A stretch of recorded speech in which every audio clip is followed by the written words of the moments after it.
আসসালামু আলাইকুম সুপ্রিয় শিক্ষার্থীবৃন্দ।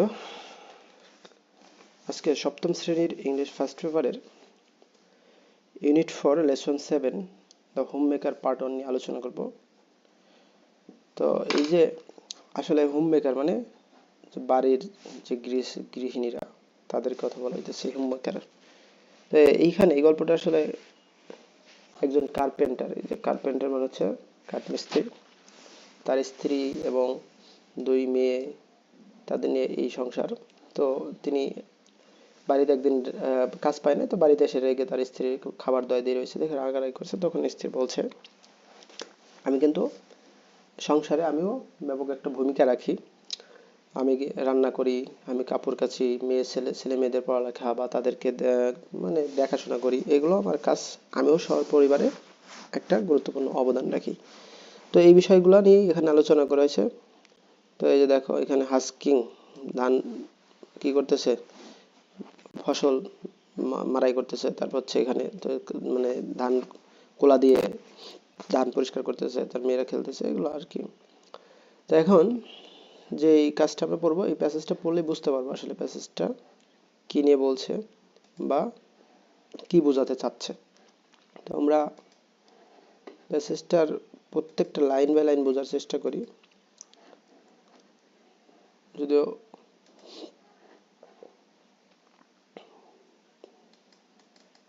আচ্ছা।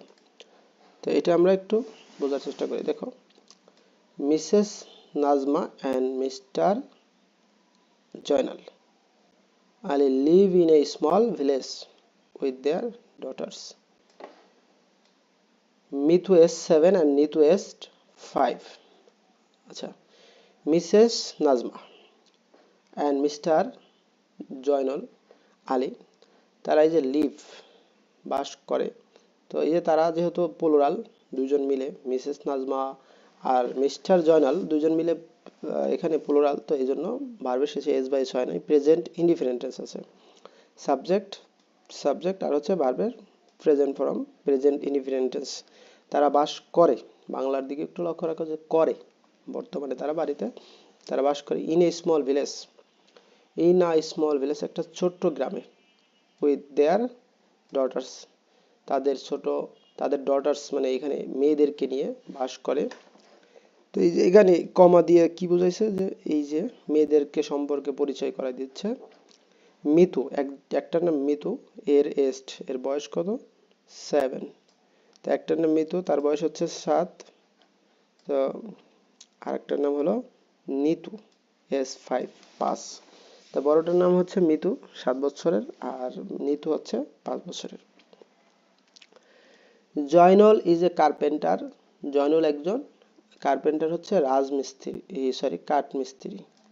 তাহলে Joynul is a carpenter, Joynul একজন কাঠমিস্ত্রি। হি ইজ হায়ার্ড, তাকে ভাড়া করা হয়। তো এই যে প্যাসিভ আছে, হি ইজ হায়ার্ড, তাকে ভাড়া করা হয়, সে তো একা একা ভাড়া হতে পারে না, তাহলে সেটা প্যাসিভ আছে। হি ইজ হায়ার্ড, তাকে ভাড়া করা হয়, বাই দ্য ভিলেজার্স, গ্রামবাসীর দ্বারা। টু মেক, মেক মানে তৈরি করা, টু মেক তৈরি করতে, চেয়ার তৈরি করবে, টেবলস তৈরি মানে পীড়া তৈরি করবে, লো স্টুল, ছোট এক ধরনের স্টুল রয়েছে, এটার নাম পীড়া বলে গ্রাম অঞ্চলে।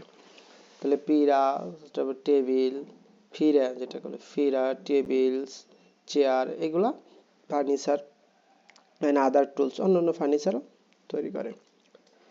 হি ইজ অলসো আস্কড, তাকে জিজ্ঞাসা করা হয়, হি ইজ আস্কড, তাকে জিজ্ঞাসা করা হয়, প্যাসিভ আছে, প্রেজেন্ট ইনডিফিনিটেন্সের। তাকে জিজ্ঞাসা করা হয় টু ডু, করতে, স্মল রিপেয়ার ওয়ার্ক। এই যে ডু মানে করা, টু ডু করতে, স্মল ছোট, রিপেয়ার মানে মেরামতের কাজ। তাহলে যে তাকে বলা হইতেছে তার ছেলেকে কি করতে, ছোটখাটো কাজ এগুলো করতে, বাট কিন্তু Joynul does not find, present ইনডিফিনিটেন্সের নেগেটিভ আছে। তো জয়নুল হলো সাবজেক্ট, আর ডাজ নট প্রেজেন্ট ইনডিফিনিটেন্সে, Joynul does not find, Joynul খুঁজে পায় না, ওয়ার্ক কাজ, এভরিডে প্রতিদিন সে কাজ পায় না। হি লিভস, সে বাসে, ফরম হ্যান্ড টু মাউথ, মানে এই যে হ্যান্ড টু মাউথ, দিন আনে দিন খাওয়া, ফরম হ্যান্ড টু মাউথ, দিন আনে দিন খায়, ফরম ঢাকা টু রাজশাহী, ঢাকা থেকে Rajshahi.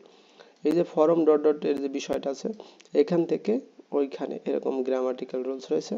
Form hand to mouth, দিন আনে দিন খায়, এটা ফ্রেজ।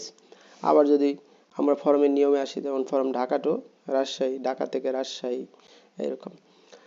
তাহলে he lives, he third person singular, তো এই জন্য ভার্বের শেষে এস যোগ হয়েছে। He lives from hand to mouth, সে দিন আনে দিন খায়। নাজমা ডাজ, ডু মানে করা, ডাজ করে। কারণ ডাজ হয়েছে কেন, নাজমা থার্ড পারসন সিঙ্গুলার আছে। তো নাজমা ডাজ, নাজমা করে অল দ্য ওয়ার্কস, এই যে তার সমস্ত কাজ, অল দ্য ওয়ার্ক তার কাজ সমূহ, যে অল ওয়ার্ক কাজ অ্যাট হোম বাড়িতে, form morning to night, form morning to night মানে সকাল থেকে রাত পর্যন্ত। ফরম ডর্ডার টু, যে ফরম ডর্ডার টুর যে বিষয়টা ছিল, ফরম মর্নিং টু নাইট, সকাল থেকে রাত পর্যন্ত সে কাজ করে। রেইন, বৃষ্টি অর শাইন, হোক সূর্য উজ্জ্বল মানে শাইন হোক অথবা রেইন হোক, যাই হোক সর্বাবস্থায় কি করে, কাজ করে। সামটাইমস মাঝে মাঝে, শি সিটস, সিট মানে বসা, তো এই যে সিটস কেন, কারণ হলো she third person singular number.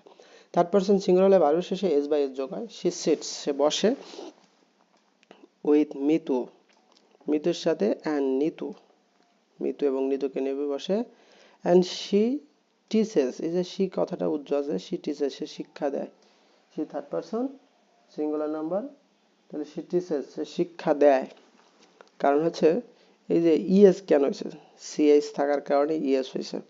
তাহলে এই যে মা আর কি, নাজমা, সে তার দুই মেয়েকে মিতু এবং নিতুকে শিক্ষা দেয়। কি শেখায়, দেন বাংলা, তাদেরকে বাংলা শেখায়, অ্যান্ড ইংলিশ, ইংরেজি শেখায়। অ্যালফাবেটস, এই যে বর্ণমালা শেখায়। আর কি শেখায়, সাম নাম্বারস, কিছু সংখ্যা শেখায়, এ বি সি ডি এগুলা, অথবা 1 2 3 4 এগুলা শেখায়। দে ডু নট গো, আচ্ছা দে গো তারা যায়, তো তারা যায় না, নেগেটিভ কি, দে ডু নট গো। তাহলে প্রেজেন্ট ইনডিফিনিট আছে, ডু নট হচ্ছে প্রেজেন্ট ইনডিফিনিটে নেগেটিভ করার জন্য আনতে হয়, কারণ এই যে দে আছে সাবজেক্ট, দেটা আছে প্লুরাল, দে প্লুরাল থাকলে কি করতে হবে, ডু নট, প্রেজেন্ট ইনডিফিনিটে ডু নট নিব। তো দে ডু নট গো, তারা যায় না টু স্কুল, স্কুলে, কারণ গ্রামে মেয়েরা একটু বয়স বা ছেলেমেয়েরা একটু বয়স হলে স্কুলে যায়, 5 6 বছরে তো সাধারণত যায় না। নাজমা কুড স্টাডি, পড়াশোনা করেছিল, অনলি শুধুমাত্র আপ টু ক্লাস 5 পর্যন্ত। তাহলে Nazma could study only up to class 5 পর্যন্ত পড়ালেখা করতে পারছিল, আপ টু মানে পর্যন্ত। তাহলে এই যে কুড, ক্যানের পাস্ট হচ্ছে কুড, ক্যান মানে পারা, কুড পেরেছিল, স্টাডি মানে পড়ালেখা করতে। তাহলে সে পড়ালেখা করতে পারছিল কি, only up to class 5, past ইনডিফিনিটে সে পড়ালেখা করতে পারছিল ক্লাস 5 পর্যন্ত। জয়নুল কুড নট স্টাডি, কিন্তু এই যে মানে জয়নুল পড়ালেখা করতে পারে নাই দারিদ্রতার কারণে। আচ্ছা,